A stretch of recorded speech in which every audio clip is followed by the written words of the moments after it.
Floats, episode number 20, I think. Is it actually 20? I think it's 20. It might be. Okay, all right. I think it's 20. Where are we, Dave? We are at the Grand Hyatt Hotel in Denver, Colorado, on site at Alta Springboard. And we are joined today by Maureen Pfaff from Olympic Peninsula Title in Washington. Yep. And she is a floaty.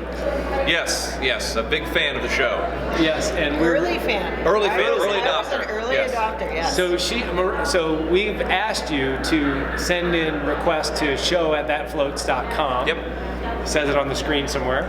And she sure did, and she sent a doozy. Oh, this one is amazing. It went on for days. Yes. We've been waiting, and we were saving this to do this live with her. And so, Maureen, why don't you kind of give us the backdrop on what you found and what you're dealing with? Like, how did it start? Because let's go chronologically, because you got this weird thing that started this all. The whole thing started about 3 weeks ago with a certified mail package that showed up, sent to my company. I opened it up, and it was just copies of a summons for small claims court. Okay. Summonsing you? No. Oh, okay. Well, not technically. Okay. So it was a summons for small claims court for Fannie Mae. Okay.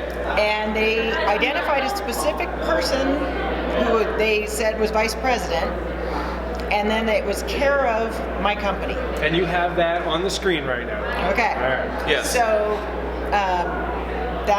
so I'm looking at this thinking, how odd. Why are you sending this to me? Because it wasn't addressed to you, and it wasn't saying you must appear. No. You just got it. I just got Certified it. mail. Certified mail. That's pretty important.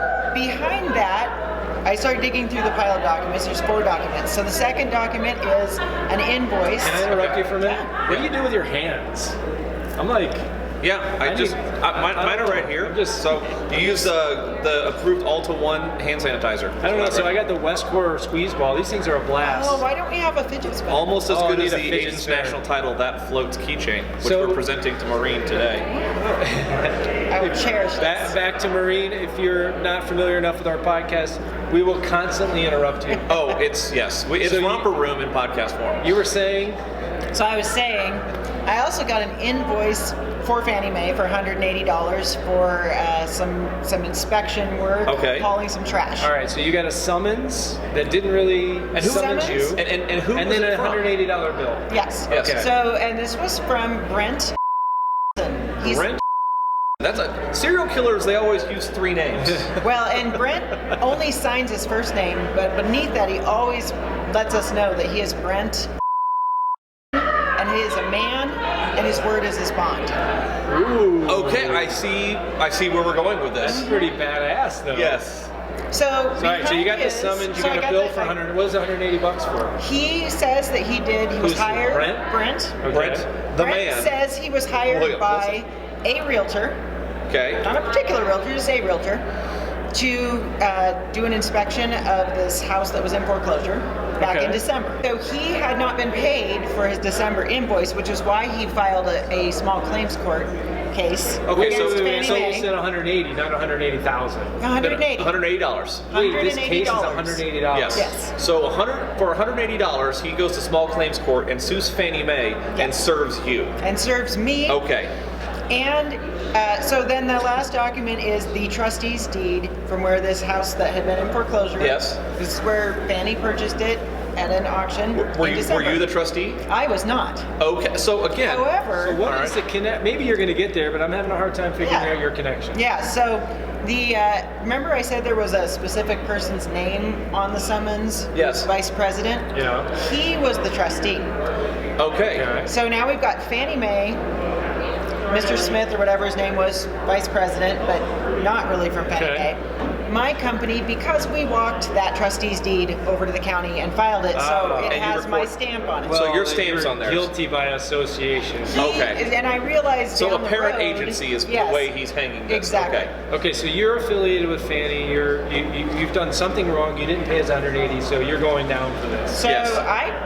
and at this point, all Why I don't knew, you just ignore? What I would do with that is shred it. I was a little nicer than you because Okay. I'm me and not you. I forwarded But I it got time for that. to Fannie Mae.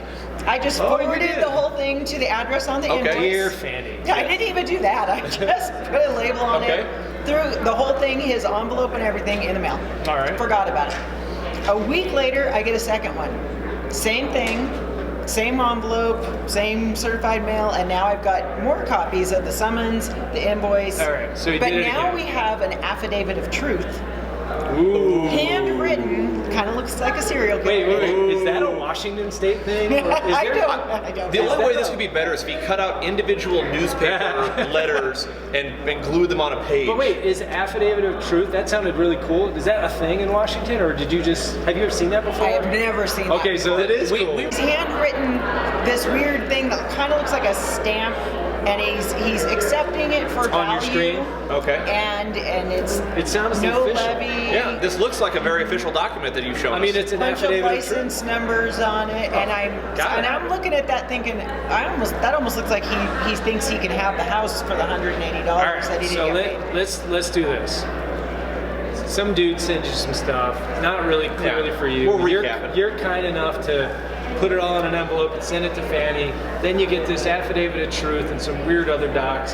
Have you ever talked to this guy? No, All right, never so, seen him. So where never do we talked go to him. now? Yes. So, again, I'm expecting a turn to take place here at some point. It's coming real Okay. soon. So I send that envelope on to Fannie as Yeah. well, and I'm keeping copies of all of this All because right. I'm just like, this is weird, Okay. but I don't got time for this. I'm All sending right. it on to Fannie. Ain't nobody got time for that. Well, I got time. I got bronchitis. Then, about a week ago on Friday, my recording clerk About a week comes to me and she says, "So that weird guy is now filing revocations of power of attorney with our name on it." So the county clerk is now involved?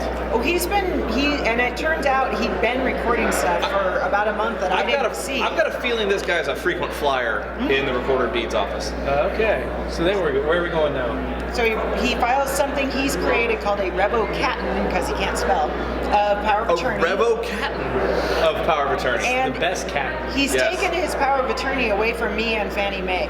Newsflash, I've never met Huh. him and I don't have his power of attorney. Okay. You're fired.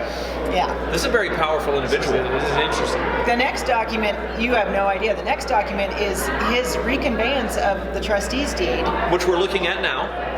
which he has signed as attorney in fact Okay. for Fannie Mae, I Sounds guess. legit. Okay. I mean, this document looks legit. Whoever's editing this is having a hell of a time, might I say. Yes. So then, at that point, I'm like, I gotta Google this guy, because something, I mean, Yeah. I'm thinking. Now you Google him? Well, and I was I'd thinking probably the same Facebook, thing. creep on his Facebook first. Oh, no. Brent of the family do social Brent, media. the man. You are David Of the of the family. family Townsend. Yeah. I am David of the family Townsend.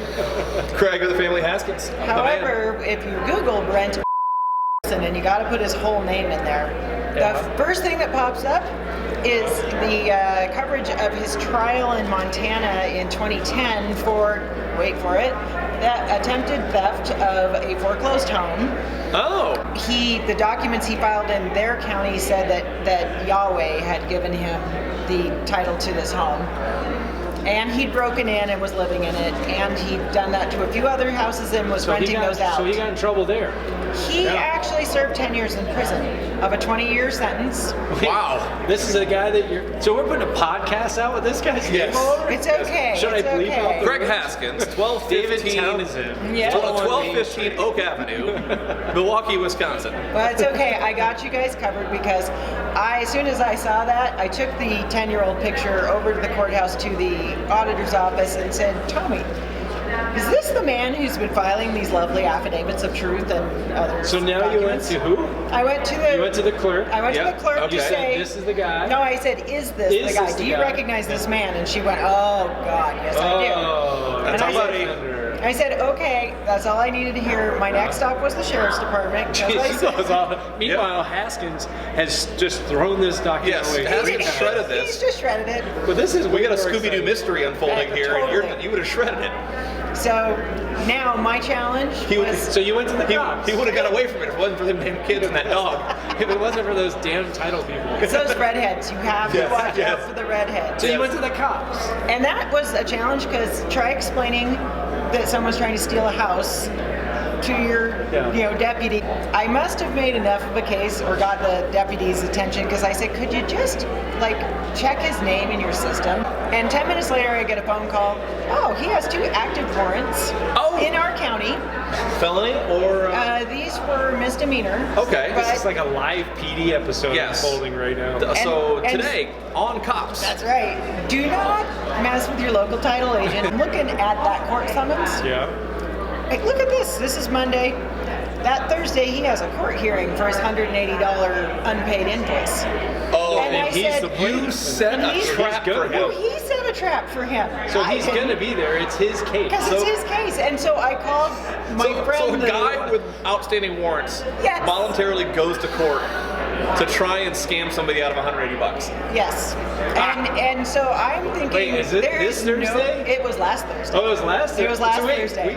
Wait, you're going to resolve this on our... Yes. More. Oh, I didn't know we were going to... No cliffhangers, kids. I thought we were just going to get the lowdown title. Oh, no. I didn't know we had a damn mini-series here. Yes. So he broke into the house multiple times. Allegedly. And then he called the PUD and got the power turned on in his name. And so the judge got him up there and then called to see if anyone from Fannie Mae, anyone is here? No? Okay. What about the vice president, whatever his name was, Mr. Smith? Yep. Nope, he's not here. You are a good storyteller. And then, this is excellent. I was totally not expecting this. Is anyone from Olympic Peninsula title here? So he called, is Maureen here? I'm like, well, he didn't use my name because my name wasn't on anything. But I'm like, I'm here. So I got to go sit at the prosecutor's table with my pile of documents, and I never actually got to say anything, which was kind of disappointing. But were you like, you can't handle the truth? that's right. You're damn right. I ordered that. I ordered that code red. Yes. Code red right here. That's Maureen's new name. Code red. Code red. Sorry. That's you right. have a new nickname. Well, let me tell you. Red Pfaff. Got his day in court. The judge said, "Tell me why you're here." Well, He wants his $180. I did this work and I tried to collect on this invoice and nobody paid me, and so now I'm moving to foreclose. So the judge did inform him that he confirmed. So you want to foreclose on this home? Yes, I do. Well, okay. Well, you're in the wrong place. This is a small claims court. We don't do that. So I'm dismissing your claim with prejudice. So now you can go down to Superior Court eventually and file your claim there if you think you want to. But all right. And then he dismissed me. Out of here. Whoever you are from Olympic Peninsula title, you can leave now. You got to go sit down. You can go sit down and watch. And then he said, but I have another thing to talk to you about, Mr. Wilson, because there are 2 outstanding warrants for your arrest, and you know about them because we served you and you replied, but you didn't come to court. So now we're going to take care of that. And so here came the deputies, and off he goes. So that, and I have video of that because that was just too much fun. We're going to take care of this right here in Brainerd. Yes. But it got even a little bit better. Mr. was wanted on a fugitive warrant out of another state. A fugitive from justice, I believe is how it was. Wow. Ooh. This is great. On a $25,000 bail. Wow. And so today he is still sitting in the Collin County Jail. Yes. Also being shipped back to whatever state he was a fugitive from. I'm guessing Montana. You know, kids, the lesson here is if you're gonna commit crimes, use a fake identity, and also don't shoot for the stars with a $800,000 house with a private airstrip. Slum it a little bit. Go for the $80,000 house. Nobody's gonna miss it. And oh no, wait, that's not what we're teaching. That's not what we're teaching. Okay. So I tell you what, that was a pretty fascinating story. Code red. All right. Yes. Really appreciate that, Maureen. Thank you for kicking this off with us. We're gonna have the first of many of these. Well, thank you for giving me the opportunity.